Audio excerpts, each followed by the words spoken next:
Bonjour tout le monde, it's Farah here. Welcome back to my channel. Today's video is a little bit different because it's a sit-down video rather than a vlog, and you know this channel is all about my vlogs. My other channel is actually my sit-down channel. I could not resist making this video because I've surpassed 6 months in France.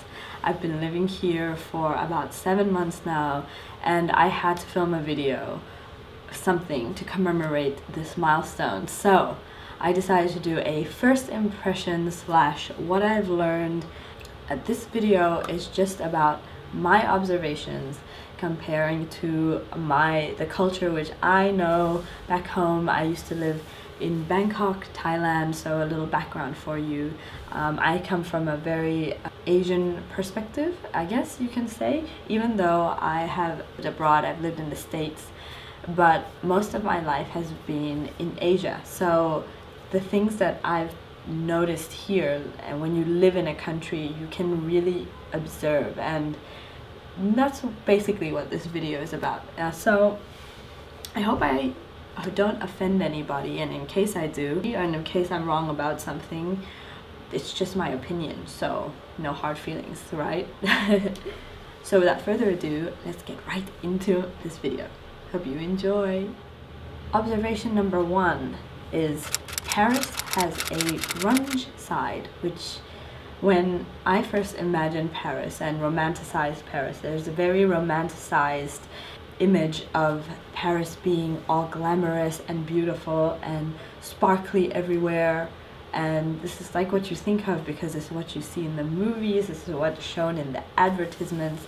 So it's what's portrayed in the media, and that's why media is very deceptive. And I'm really happy that I have the privilege to live here and privilege to travel around and see things for myself. And that's why traveling is so important, kids. Basically, it was quite a big culture shock for me to see the grungier street, almost like street side of Paris, where you can see this very, very easily and predominantly is on the metro.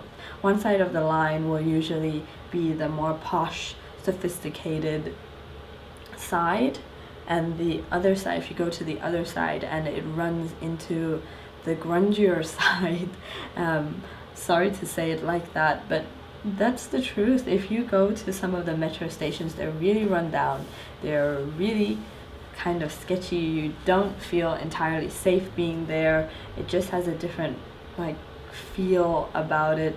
I don't know. Yeah, so that was my observation. Yeah, one of the biggest things. There's also a lot of graffiti art which gives it a very street vibe, which I absolutely love. It gives the city a very cool feeling, a very different dimension, I would say. Observation number 2.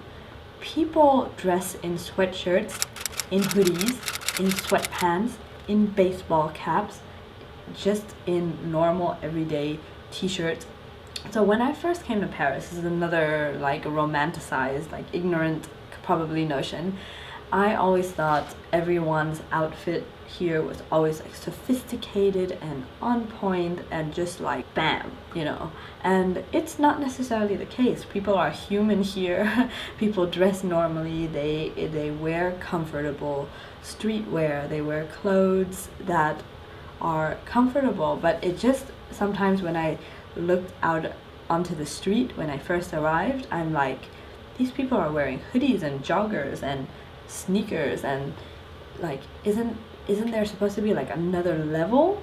And Parisians are extremely chic. Their style is more minimalist and it's very, very streamlined. I appreciate it. I'm actually adopting some of the things I'm learning here. I love the fashion here. And in parts of the city like Les Marais, parts of the city which are more upscale like Madeleine, Opera, Les Marais, you can really see the trendier dressers and trendier, like more people who take more risks with fashion. But the majority of Parisians are very streamlined and chic and casual. So yeah, that was really a really cool thing to find out. Observation number 3. French people can be so nice and they try to be as helpful as possible. before I first got here, I heard the stereotypical French people are so stuck up, they're conceited, they don't speak to anyone who does not speak French, they look down at their nose at people who don't speak French. And okay, to a certain extent,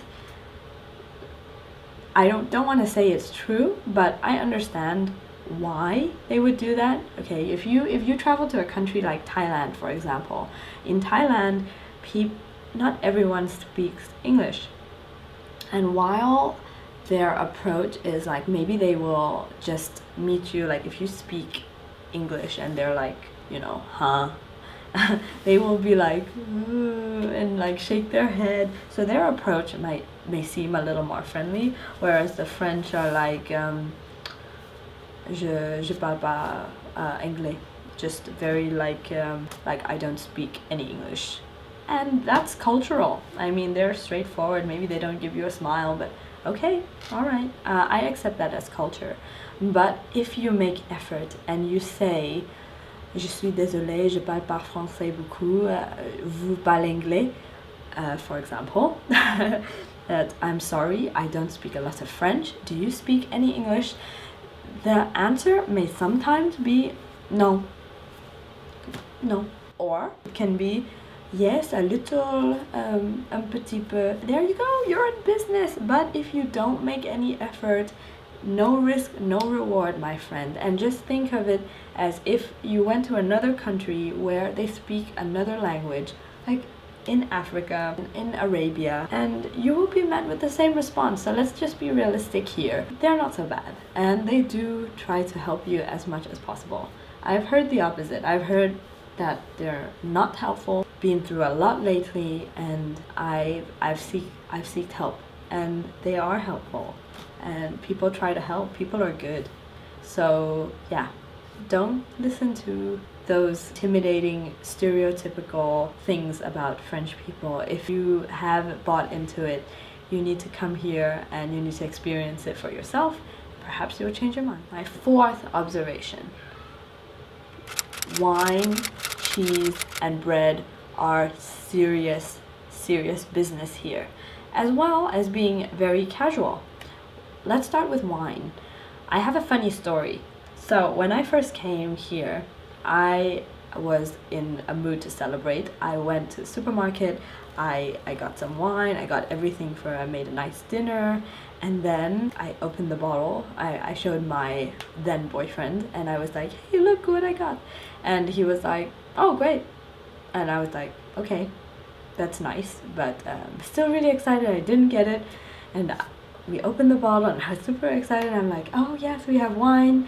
We can celebrate me being here, waiting for the excitement to come. And he was just like, okay, we have wine. And then he explained to me that wine is super casual here. People have it with like almost every meal, sometimes, some people, and it's not a big deal. And I was like, wow, like huge culture shock, because in other countries wine is used as a celebratory drink, and here it's a super casual culture, which is actually really nice to think of.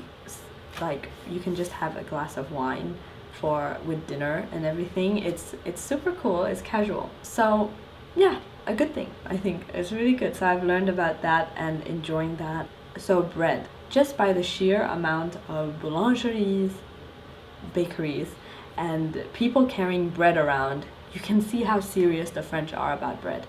But there is a misconception. They do not consume a whole baguette at one go. They do buy baguettes and they consume it with meals, but not an entire baguette. But they do love their bread, it's true. But there are so many kinds of bread. There's like the classic baguette, there's the tradition, which is like a smaller kind of thing. There's the pain complet. If you go into a boulangerie, you will be blown away by the sheer volume of choices you have of bread. It's quite amazing and quite impressive. So that's what I mean by they're really serious about their bread. Cheese. Cheese is actually used for at the end of the meal, also as an appetizer, but also at the end of the meal when you're just finishing up with your wine. You have some cheese and you have some bread, you have some camembert, and there's also many things you can do with the cheese. It marks celebration.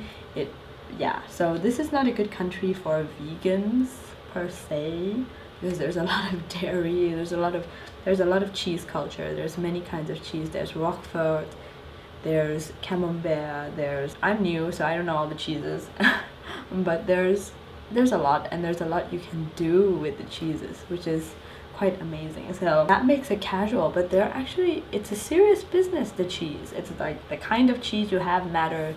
It's cooked with a certain kind of food, and it's prepared a certain way, and this matters, and the way you cut it matters, and etc. These were just a few of my impressions these past few months. I do have more, but I thought I will make this video like way too long for you. But if you like this video, I can definitely do a part 2, so give this video a thumbs up and let me know in the comments below if you enjoy these kind of sit-down videos. Maybe I'll start doing more sit-down videos as well on this channel along with the vlogs. What do you think? Would you like that? Would you like to know some of my experiences? And yeah, I would love to share with you. So until my next video, take care. Bisous.